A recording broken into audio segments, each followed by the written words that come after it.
There are two things that are going to make the way you talk with somebody come off as better than the other person. We could be the same individuals, talking to the same individual on the same day, but two factors are going to determine how that person receives or perceives what we actually said. In some cases, they're going to be like, you know what, I like this person, there's something about them, and they want to continue the conversation.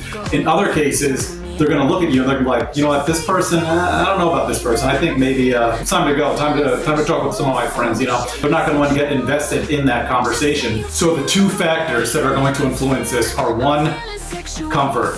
So depending on your comfort level with the words that you're saying or the sentence that you're using, it's going to impact how somebody receives that. So some of us were more comfortable using expletives in our regular speech. Some of us are more comfortable saying things that are maybe borderline offensive or on the fringes.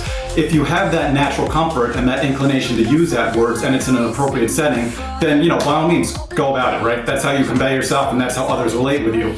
But others who don't use that language, others who are not comfortable using that language, that try to use it, are going to come across as not comfortable using that. There was actually this scene in the movie I saw years ago with Mila Kunis and Justin Timberlake. It was like Friends with Benefits or something like that.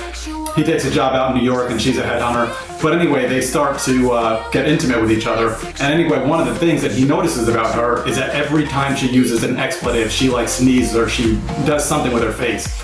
And he notices that her body is like rejecting that word. But anyway, that's something that we do. If there's something we're not comfortable saying, they notice it and it looks bad, it doesn't look good. Whereas someone else could say the same thing, be comfortable with it, and it's gonna come across as, wow, one of the best things they've heard in a long time. So that's the first factor, right? Comfort. The next thing is delivery. That's related to comfort, but it's how you say it, right? So if you say it and you own it and you say it with conviction and you say it like this is part of your regular conversational talk, they're gonna be like, yeah, okay, I like what this person said. You know, if the delivery was comfortable, it was consistent, it was congruent with what they're saying, and it matches, right? Like you don't wanna say something like, you know, I had a great time, right? It's like, yeah, I had a great time last night. It's how you emphasize it, how you deliver it, that's going to add to it as well. So work on your comfort with whatever you want to say, and if it's not in your comfort zone, there's no need to force it. Go with what's consistent with what you're comfortable using. Don't try to change that, that's you. And then two, get comfortable with the delivery. This is really gonna double, maybe even 10x your conversational skills and the way that people like talking with you. All right, everybody, take this out, try this out, we'll talk.